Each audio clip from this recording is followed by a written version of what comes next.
Bonjour chers amis, je vous espère en bonne santé spirituelle et physique. C'est une réelle joie de vous retrouver. Le sujet que j'ai souhaité partager avec vous s'intitule « Le seul vrai Dieu de la Bible ». Pour cela, je me suis inspiré de la Bible et d'un ouvrage écrit par Linford Bichy, « L'amour de Dieu dans la balance ». Voyez-vous, Dieu créa l'homme avec un désir inhérent d'adorer. Partout dans le monde, même dans les tribus les plus lointaines, les hommes adorent. Il y a quelque chose dans la foi en Dieu qui comble un vide dans le cœur de l'homme. Il en est quelques-uns qui, ayant le désir d'adorer, se sont faits des dieux de bois et de pierre. Les autres ont inventé, dans leur esprit, des dieux mystiques. Chaque religion se fonde sur une certaine conception sur Dieu. Mais malheureusement, beaucoup de religions se fondent sur une conception de faux dieux. Et d'autres religions ont une conception erronée de Dieu lui-même. Une chose est sûre, pour ceux qui choisissent d'adorer, toute leur vie et leur caractère seront transformés à l'image de la personne qu'ils perçoivent être leur Dieu. Je vous invite pour cela à lire la deuxième lettre de Paul aux Corinthiens, au chapitre 3 et au verset 18. Ceux qui adorent un Dieu âpre et cruel deviendront eux-mêmes âpres et cruels. Par conséquent, la manière dont une personne conçoit Dieu a une influence cruciale sur son caractère. La plus grande et la plus importante différence entre le christianisme et le paganisme consiste dans le Dieu qu'ils adorent. Pour être chrétien, on doit avoir une compréhension saine du vrai Dieu. Et pour cela, je vous invite à prier. Le Dieu du ciel. Notre Père, qui est dans les cieux élevés, mais qui abaisse tes regards sur la terre. Nous te sommes reconnaissants de pouvoir te connaître, toi le seul vrai Dieu. Répands s'il te plaît sur nous ton esprit, afin d'ouvrir nos cœurs à la compréhension de ta personne, afin que nous puissions t'adorer avec un cœur pur et un esprit bien disposé. Fortifie-nous dans la grâce qui est en Jésus-Christ, par qui nous pouvons nous approcher de toi avec confiance, et au nom de qui nous t'avons prié. Amen. Beaucoup d'hommes pensent que tous les chrétiens ont les mêmes idées sur Dieu. Il est pourtant étonnant qu'on trouve dans le christianisme une multitude d'idées différentes sur Dieu. Et ces idées différentes varient remarquablement d'un groupe à l'autre. Mais comment peut-on savoir laquelle de ces idées est vraie ? Mes amis, nous devons être reconnaissants à Dieu parce qu'il ne nous demande pas de deviner au sujet d'une importance aussi vitale. Dieu nous a donné sa parole pour l'étudier et pour apprendre la vérité. Donc, aujourd'hui, nous ouvrirons nos Bibles pour en découvrir ce que Dieu a révélé sur lui-même. Dans le 4e chapitre de l'Évangile selon Jean, on lit que Jésus a rencontré une femme de Samarie au puits de Jacob. Jésus fit une affirmation dont nous devons tous tenir compte. Il dit « Vous adorez ce que vous ne connaissez pas » Jean 4, verset 22. Quel choc dut avoir cette femme en entendant ces paroles. Les Samaritains étaient païens. Ils prétendaient adorer le même Dieu que les Juifs. Mais Jésus dit à cette femme qu'il adorait ce qu'elle ne connaissait pas. L'apôtre Paul dit la même chose aux gens d'Aréopage. Car en parcourant votre ville et en considérant les objets de votre dévotion, j'ai même découvert un autel avec cette inscription. À un Dieu inconnu. Ce que vous révérez sans le connaître, c'est ce que je vous annonce. Acte 17, verset 23. Est-ce que Paul approuvait ces hommes d'Aréopage parce qu'ils adoraient un Dieu inconnu? Est-ce que Jésus approuvait la femme samaritaine parce qu'elle adorait ce qu'elle ne connaissait pas? Bien sûr que non.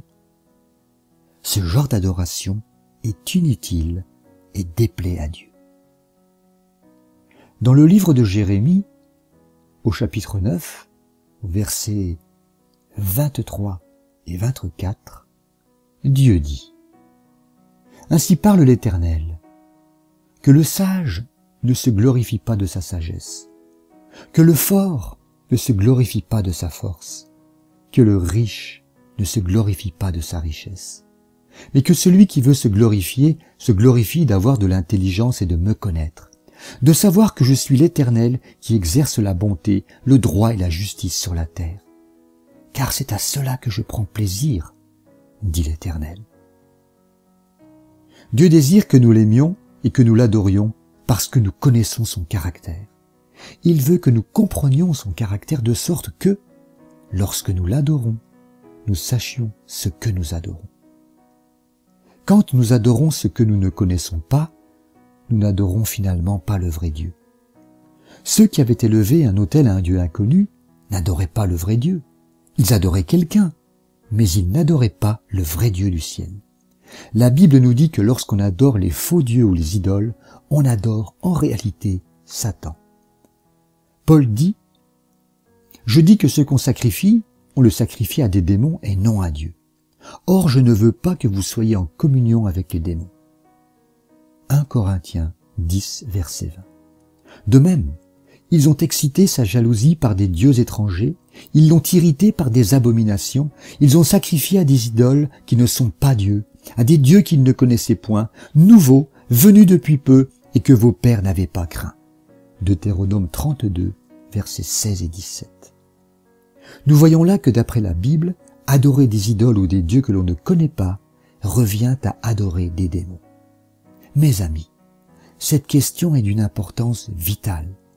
Il serait bon que nous soyons sûrs de connaître celui que nous adorons, car si nous errons sur ce point, nous adorons l'adversaire de Dieu et sommes perdus pour l'éternité. Cet ange déchu et rebelle travaille dans ce monde pour pousser les hommes à adorer des faux dieux. Il cherche à cacher la vérité sur le Dieu du ciel et sur son grand amour pour nous. Si l'on adore un Dieu que l'on ne connaît pas, même s'il n'est pas une idole qui puisse être vue, on adore en réalité Satan au même titre que les serviteurs de Baal. Alors ouvrons nos Bibles et voyons ce qui est écrit sur Dieu. Dans Ésaïe, chapitre 44 et verset 6, il est écrit « Hors de moi, il n'y a point de Dieu ». Et le 8e verset suit la même idée. « Y a-t-il un autre Dieu que moi ? Il n'y a pas d'autre Dieu, je n'en connais point. » C'est un langage précis qui montre que celui qui parle est tout seul. Tous les prénoms sont employés au singulier, montrant que c'est une seule personne qui parle. Qui est alors cette personne? L'apôtre Paul dit clairement dans sa première lettre aux Corinthiens: « Nous savons qu'il n'y a qu'un seul Dieu. » 1 Corinthiens 8, verset 4. Pour expliquer plus clairement à quelle personne il se réfère en l'appelant Dieu, hors duquel il n'y en a pas d'autre, Paul continue au verset 6, « Néanmoins pour nous il n'y a qu'un seul Dieu, le Père. » Paul avait compris que le seul Dieu de la Bible était le Père et personne d'autre. Jésus a compris la même chose. Après avoir dit « Écoute, Israël, le Seigneur notre Dieu est l'unique Seigneur. » Un scribe lui dit « Bien, maître, tu as dit avec vérité que Dieu est unique et qu'il n'y en a point d'autre que lui. » Marc 12, versets 29 et 32. Qui est le seul Dieu dont parlait le scribe? Parlait-il de Jésus comme étant le seul Dieu? Bien sûr que non. Il parlait du Père et il le savait. À une autre occasion, lorsque Jésus parlait avec les scribes et les pharisiens, il dit « Si je me glorifie moi-même, ma gloire n'est rien. C'est mon Père qui me glorifie, lui que vous dites être votre Dieu. » Jean 8, verset 54. Jésus savait que les scribes et les pharisiens parlaient de son Père lorsqu'ils disaient Dieu.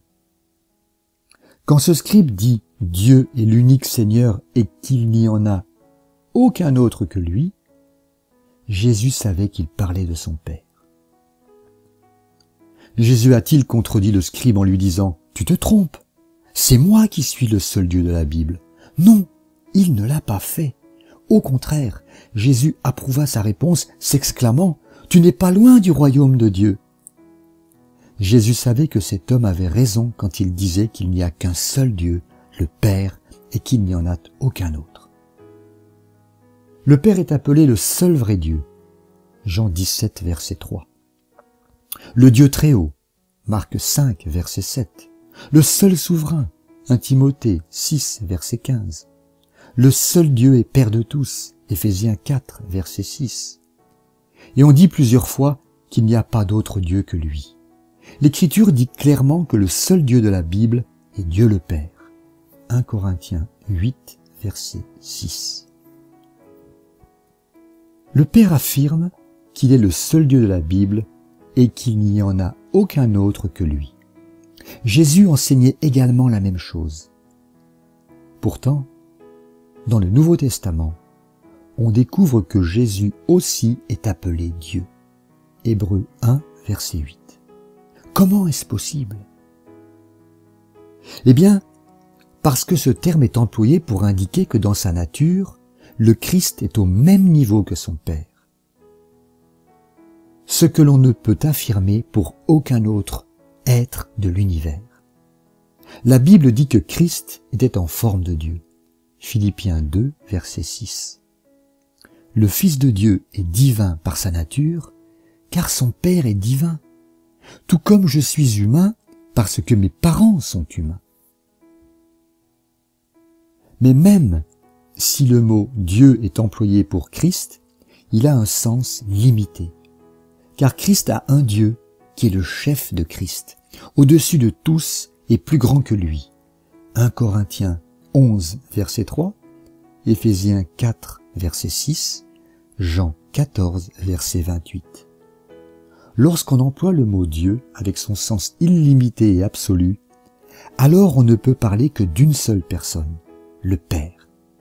Jésus dit que son Père était le seul vrai Dieu. Paul dit il n'y a aucun autre Dieu que Dieu le Père. Lorsque le mot Dieu est employé avec son sens absolu pour montrer celui qui est le Très-Haut, le souverain de l'univers, le seul vrai Dieu, alors il n'y a qu'un seul Dieu, le Père, hors duquel il n'y en a pas d'autre. Pour adorer Dieu en esprit et en vérité, Jean 4, verset 24, on doit connaître son identité, mais aussi son caractère plein d'amour. Le verset le plus connu de la Bible est le suivant. « Car Dieu a tant aimé le monde, qu'il a donné son Fils unique, afin que quiconque croit en lui ne périsse point, mais qu'il ait la vie éternelle. » Jean 3, verset 16. Quand Jésus dit que Dieu a tant aimé le monde, il dit « Dieu t'a tant aimé, il t'aime tant qu'il a fait quelque chose pour toi. Il t'a tant aimé qu'il a donné son Fils unique pour toi. » Si Dieu avait tant aimé le monde qu'il avait donné un bouc, nous aurions douté de son amour pour nous. Car étant une création de Dieu, le sacrifice d'un bouc n'a pas de valeur significative. Si Dieu avait tant aimé le monde qu'il avait donné un homme, qu'en aurions-nous pensé? Eh bien, ça aurait été un peu plus mieux, mais le sacrifice aurait quand même été petit, car les hommes aussi sont créés. Et si Dieu avait tant aimé le monde qu'il avait donné un ange, ce serait encore mieux, mais toujours pas suffisant pour nous montrer son grand amour. Voyez-vous, la manière dont on comprend l'amour de Dieu dépend de la valeur du sacrifice qu'il a fait pour nous. Plus le sacrifice est précieux, plus notre idée de son amour pour nous est élevée. Dieu a donné son seul Fils engendré pour nous. Je souhaite souligner ici que le mot engendré, présent dans le texte grec, a été supprimé dans toutes les traductions françaises. Il reste la première lettre de Jean au chapitre 5 et au verset 1 qui n'a pas été modifiée. Dieu a aussi d'autres enfants, mais il n'a qu'un seul fils engendré. Nous aussi, nous sommes les enfants de Dieu par adoption. Éphésiens 1, verset 5. Les anges sont des enfants de Dieu par création. Job 1, verset 6 et Job 2, verset 1. Mais Christ est l'unique fils engendré de Dieu, ce qui le distingue de tous les autres êtres de l'univers et qui nous permet de comprendre son amour pour nous et le fait qu'il est né. Cela explique sa relation intime et privilégiée avec son Père. Dieu connaît ce qu'un homme peut avoir de plus précieux. Il sait que rien n'est plus précieux pour un homme que son enfant chéri. C'est précisément ainsi que Dieu a éprouvé l'amour et la fidélité d'Abraham, en lui demandant son fils Isaac en sacrifice. Le désir d'Abraham de se soumettre au commandement de Dieu montra son amour pour lui. Il montra qu'il était prêt à renoncer à tout par amour pour Dieu. Lorsque Dieu a donné son Fils unique, il nous a montré qu'il était prêt à renoncer à tout et à souffrir jusqu'au bout pour sauver ceux qu'il aime. C'est justement ce que Paul a voulu dire en affirmant « Lui qui n'a point épargné son propre Fils, mais qui l'a livré pour nous tous, comment ne nous donnera-t-il pas aussi toutes choses avec lui ?» Romains 8, verset 32. Dieu nous aime réellement. Mais cet amour ne peut être compris que si l'on saisit que Dieu a donné son Fils unique pour nous. Comprendre l'amour de Dieu pour nous tel qu'il fut manifesté par le sacrifice de son Fils est d'une importance vitale. Car c'est ici la clé qui nous rend capables de vaincre le monde. Jean a écrit « Qui est celui qui a triomphé du monde, sinon celui qui croit que Jésus est le Fils de Dieu ?» Première lettre de Jean, au chapitre 5 et au verset 5. Avoir foi dans le fait que Jésus est le Fils unique venu du Père nous rend capables de vaincre le monde. De même, une juste compréhension de l'amour de Dieu nous rend à même de l'aimer de tout notre cœur. Jean dit « Pour nous, nous l'aimons, parce qu'il nous a aimés le premier. » Première lettre de Jean au chapitre 4, au verset 19. Alors, tournons-nous vers le seul vrai Dieu pour lui exprimer notre reconnaissance. Notre Père, quelle joie immense, quel bonheur intense nous avons eu de parcourir ta parole qui nous a, une fois encore, remplis de la connaissance de ta personne et assuré que nous sommes aimés de toi d'un amour aussi vaste que l'univers, aussi profond que la mer. Nous désirons cet amour qui surpasse toute connaissance, en sorte que nous en soyons remplis jusqu'à toute sa plénitude. À toi la gloire, dans l'Église et en Jésus-Christ, dans toutes les générations, au siècle des siècles. Amen. Du haut des cieux, l'Éternel nous adresse cette parole. Seulement, prends garde à toi et veille attentivement sur ton âme tous les jours de ta vie, de peur que tu n'oublies les choses que tes yeux ont vues et qu'elles ne sortent de ton cœur. Enseigne-les à tes enfants et aux enfants de tes enfants. Deutéronome, chapitre 4, verset 9. Alors, chers amis, je vous souhaite de rester bien éveillés, que la paix et la joie embellissent votre vie. Au revoir.